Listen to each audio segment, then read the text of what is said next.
Bismillahirrahmanirrahim. Assalamualaikum warahmatullahi wabarakatuh. Mitra Muslim yang dimuliakan Allah Subhanahu wa Ta'ala, kita akan belajar pada kesempatan kali ini tentang sebuah pembukaan tentang sirah nabawiyah yang berbicara tentang peta usia Nabi Shallallahu Alaihi Wasallam. Rasulullah Shallallahu Alaihi Wasallam diberikan Allah Subhanahu wa Ta'ala usia 63 tahun lamanya.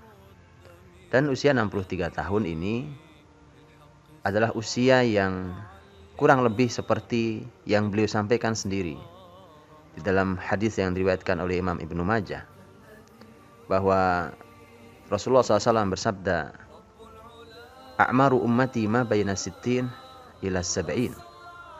Usia umatku antara 60 sampai 70 tahun. Wa aqalluhum man yujawwizu dzalik, dan sedikit yang bisa melewati usia itu. Kalau 63 tahun itu artinya bahwa usia Nabi Muhammad SAW sesuai dengan kalimat beliau sendiri, bahwa usia beliau berkisar antara 60 sampai 70 tahun. Dan ternyata begitu kita lihat, Abu Bakar As-Siddiq radhiyallahu anhu, sahabat mulia, sahabat Nabi Shallallahu Alaihi Wasallam nomor 1 dan khalifah pertama bagi muslimin, juga meninggal di usia 63 tahun. Juga ada pelajaran yang harus diambil, mengapa Allah Subhanahu wa Ta'ala pun mewafatkan khalifah adil setelahnya, Umar bin Khattab radhiyallahu anhu, juga di usia 63 tahun. Dan Ali bin Abi Thalib radhiyallahu anhu sebagai khalifah yang terakhir pun sama, meninggal di usia 63 tahun. Hanya Utsman bin Affan yang usianya lebih dari 63 tahun, yaitu mencapai usia kurang lebih 80 tahun. Dari 5 manusia terbaik itu saja, ternyata hanya satu, yaitu Utsman bin Affan radhiyallahu anhu yang usianya lebih dari 70 tahun. Dan inilah yang sebenarnya menarik buat kita, adalah bahwa usia-usia itu dipenuhi dengan dua hal, yaitu persiapan dan karya. Sekali lagi, persiapan dan karya. Seseorang harus menyiapkan dirinya sampai untuk dia bisa menghasilkan karya-karya besar. Dan bagaimana seseorang bisa berkarya kalau dia tidak menyiapkan diri dengan sebaik-baiknya? Mari kita buatkan sebuah ilustrasi. Kalau kita mengamati umpamanya salah seorang anak kita punya bakat menjadi seorang arsitek umpamanya, atau seorang ahli ekonomi, atau seorang pebisnis, dan dari kecil kita bisa mengamatinya. Begitu kita mengamatinya, kemudian kita tetapkan anak ini memang punya kecenderungan dan bakat ke sebuah ilmu tertentu atau sebuah bidang tertentu, kita akan siapkan. Kalau anak itu kita pandang memiliki kemampuan sebagai seorang arsitek umpamanya, kita siapkan sekarang, mulai sekarang sudah kita akrabkan dia dengan buku-buku arsitektur berbagai zaman. Kemudian kita buatkan perpustakaan di rumah kita tentang arsitektur. Kemudian bisa jadi kita ajak dia untuk mengamati gedung-gedung yang indah itu, atau kemudian mulai kita dekatkan dengan menggambar dan seterusnya. Persiapan-persiapan sampai nanti dia benar-benar mengambil jurusan arsitektur. Padahal hanya disiapkan menjadi arsitek, disiapkan menjadi ekonom, menjadi seorang pebisnis, hanya disiapkan sebagai seorang dokter. Tugas terbesar di muka bumi ini adalah menjadi nabi, menjadi rasul. Dia tidak hanya mengurusi satu ilmu, dia tidak hanya mengurusi satu wilayah, bahkan Rasulullah Muhammad SAW diutus untuk seluruh alam. Maka inilah tugas terberat, sebagaimana ketika Nabi Shallallahu Alaihi Wasallam ditanya oleh para sahabatnya, "Ayun nasi asyaddu bala'an ya Rasulullah?" Siapa manusia yang paling berat cobaannya Rasulullah? Rasul menjawab, "Al-anbiya, tsummal amsal fal amsal." Para nabi, kemudian orang yang seperti para nabi, yang perjuangannya seperti para nabi, dan begitulah seterusnya. Mitra muslim yang dirahmati Allah, ketika kita melihat usia Nabi Shallallahu Alaihi Wasallam, ternyata juga sama, berisi dua hal, berisi tentang persiapan dan karya. Rasulullah Shallallahu Alaihi Wasallam dalam karya besarnya adalah tentu sebagai seorang Rasul. Dan Rasulullah SAW menjadi Rasul kurang dari 23 tahun. Itu berlaku dari usia beliau 40 tahun hingga usia beliau 63 tahun. Kurang dari 23 tahun beliau menjadi Rasul. Tapi ternyata beliau memiliki usia sebelum 23 tahun itu cukup lama, yaitu 40 tahun. Usia 0 sampai 40 tahun sebelum menjadi Rasul, inilah yang bisa kita sebut sebagai usia persiapan.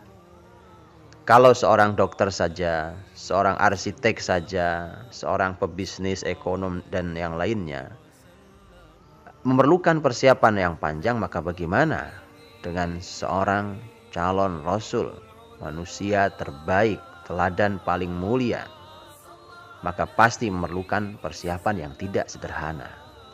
40 tahun persiapan seorang calon Rasul SAW. Maka dari itu, kalau kita membuka sirah nabawiyah di usia sebelum kenabian, yaitu usia 0 sampai 40 tahun, maka agar sirah nabawiyah dalam untuk kita, bukan hanya sebuah kisah di masa lalu, maka bacalah ia sebagai sebuah persiapan. Masa atau usia persiapan menjadi orang terbaik di muka bumi.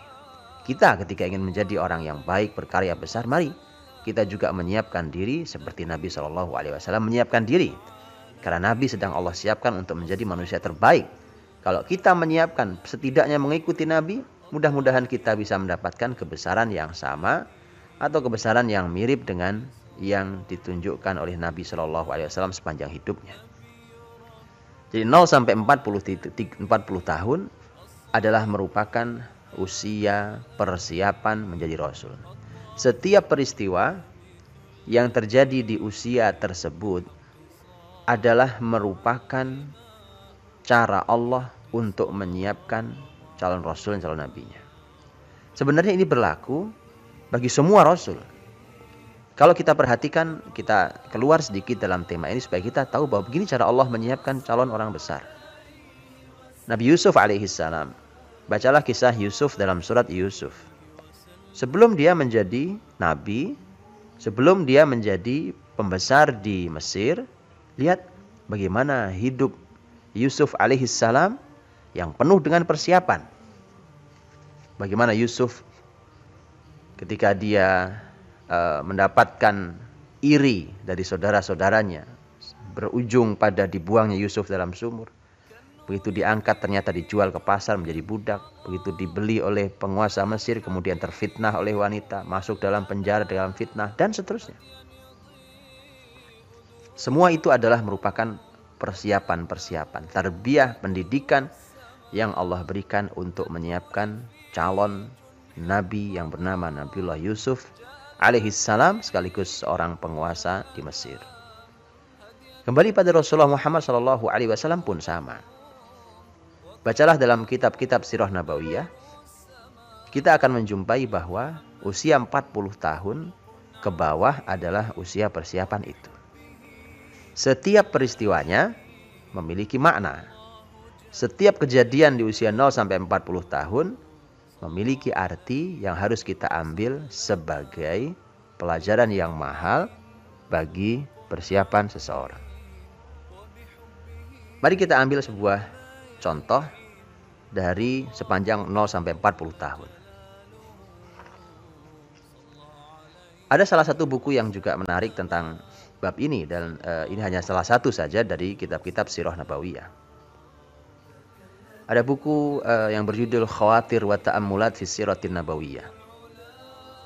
Lintasan-lintasan ide dalam sirah nabawiyah. Ditulis oleh seorang ahli sirah dari Mesir, Dr. Mahmud Muhammad Imarah. Banyak sekali ide-ide menarik yang beliau sampaikan, segar sekali dan untuk kita. Walau ia berbicara tentang Rasulullah Muhammad SAW, tapi itu sangat berharga untuk kita semua. Contohnya adalah ketika Mahmud Muhammad Imarah membahas tentang usia kecil Nabi SAW bermain dengan anak-anak Mekah atau nanti bermain dengan anak-anak di perkampungan Bani Sa'ad, maka beliau membuat satu judul tulisan di buku tersebut. Judulnya menarik, As-Sabi Yal'ab Wala Yalhu. Seorang anak kecil yang bermain tapi tidak lalai. Bukankah ini mahal sekali buat kita semua?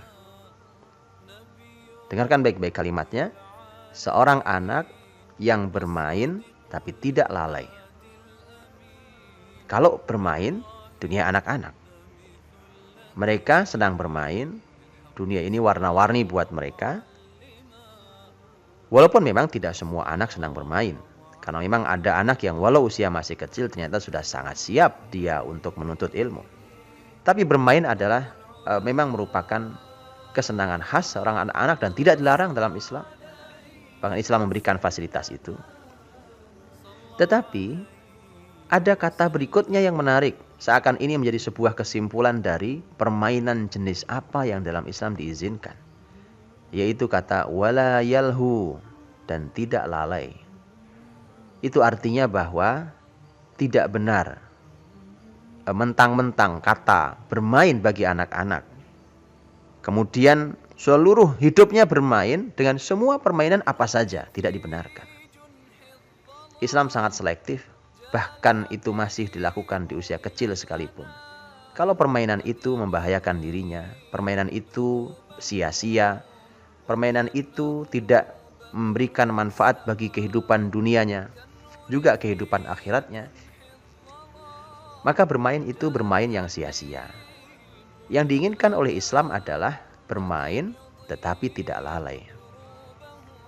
Untuk itulah apa yang dilakukan oleh Nabi Shallallahu Alaihi Wasallam di usia kecilnya adalah permainan yang tidak melalaikan, tapi bermanfaat bagi dirinya. Kita ambil contoh yang lain. Ketika dalam kehidupan Nabi Shallallahu Alaihi Wasallam, ini detailnya nanti kita akan pelajari insya Allah ketika kita masuki peristiwa per peristiwa dalam sirah Nabawiyah. Yaitu ketika Rasulullah Shallallahu Alaihi Wasallam beliau melakukan sebuah pembelajaran, yaitu menggembala kambing. Ketika beliau menggembala kambing, maka dalam buku Khawatir wa Ta'ammulat fi Siratin Nabawiyah ditulis bahwa min ra'yil ghanam ila ri'ayatil umam. Dari menggembala kambing menuju kepemimpinan umat. Apa hubungannya? Menggembala kambing saat itu adalah merupakan pekerjaan orang-orang miskin. Betul bahwa Nabi Muhammad SAW diasuh oleh Abu Thalib yang miskin. Dan ternyata Nabi SAW mulai berlatih, dia sadar diri bahwa dia bukan anak Abu Thalib. Maka kemudian Rasulullah Muhammad SAW saat itu dia mulai menggembala kambing. Di mana kepentingannya sebenarnya adalah untuk mendapatkan sedikit dirham. Tetapi justru di sini pelajarannya. Bukankah tadi sudah kita katakan bahwa 0 sampai 40 adalah cara Allah untuk menyiapkan calon nabinya. Dan lihat bagaimana kesimpulan seorang ahli sejarah dari menggembala kambing menuju kepemimpinan umat. Itu artinya ada hubungan yang sangat kuat antara penggembalaan kambing dengan kepemimpinan umat. Ada pelajaran yang diambil oleh Muhammad Shallallahu Alaihi Wasallam saat menggembala kambing dengan nanti memimpin umat. Contoh. Rasulullah sendiri yang nanti mengatakan bahwa para penggembala kambing dibandingkan dengan para penggembala unta dan kuda, maka penggembala kambing mendapatkan warisan kelembutan dari kambing. Karena penggembala unta disebut Nabi memiliki sifat kasar. Dan mereka yang akrab dengan kuda bisa cenderung sombong. Tapi kambing itu cenderung lembut. Bukankah Allah Subhanahu wa taala yang memuji dalam Al-Qur'an, "Fabima rahmatin minallahi lintalahum." Karena rahmat Allah lah maka kamu lembut wahai Muhammad pada masyarakat muslimin. Jadi inilah pelajaran yang Allah berikan. Kelak ketika Muhammad SAW jadi pemimpin besar, lembut hatinya. Tidak mudah marah pada umatnya, mudah sekali memaafkannya, mendoakan bahkan dalam sepinya. Ini adalah pemimpin yang sangat diharapkan. Tidak memutuskan dengan cara diktator. Bahkan Nabi SAW orang yang paling banyak meminta pendapat dan musyawarah dengan para sahabat dan seterusnya. Maka kepemimpinan beliau salah satu pelajarannya diambil dari penggembala kambing. Dan masih banyak lagi yang lain pelajaran yang didapatkan dari pengembalaan kambing. Tanyakan kepada orang yang ahli pengembalaan kambing hari ini, apa yang bisa didapatkan dari ketika orang berinteraksi banyak dengan kambing. Begitulah seterusnya, usia 0 sampai 40. Semua peristiwanya adalah merupakan peristiwa Allah peristiwa yang Allah siapkan untuk Nabi Muhammad SAW agar ia mendidik dirinya menjadi calon pemimpin besar di kemudian hari.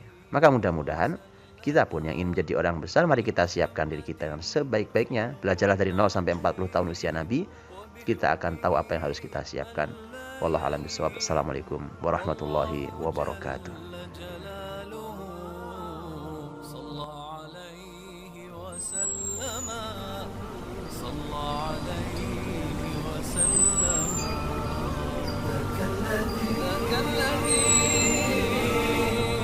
رب العلا